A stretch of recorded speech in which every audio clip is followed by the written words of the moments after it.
So, matagal-tagal din tayo hindi nagkita-kita at hindi nyo naringgan yung boses ko. Ang tatalakay na lang siguro natin is about life ng OFW dito sa abroad, especially dito sa Taiwan. So, nagtatrabaho na tayo dito almost 2 decades. So, marami akong namimit about sa life story ng mga OFW. So, gusto kong ibahagi sa inyo dito sa YouTube channel ko.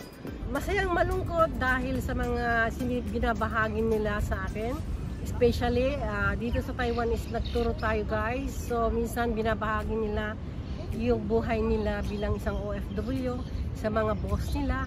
Merong masaya, merong malungkot, merong pinagmamalupitan, merong stricto, meron namang super bait na mga amo. So iba-ibang mga klase ng mga boss na nararanasan namin dito sa abroad.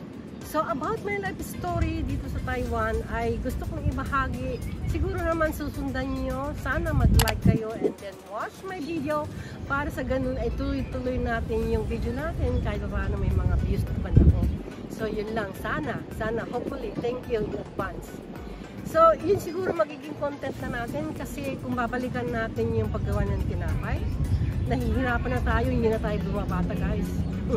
So mahirap, maraming trabaho.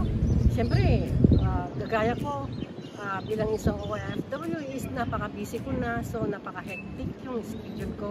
So medyo nahihirapan na ako. So siguro ito na lang yung madali, magdadaldal ako dito sa harapan nyo na yun nga, kagaya na sabi ko kanina about sa story namin dito sa abroad. So yun lang muna at thank you in advance. Please like, share, and subscribe. Thank you for watching guys. Like, share, and subscribe.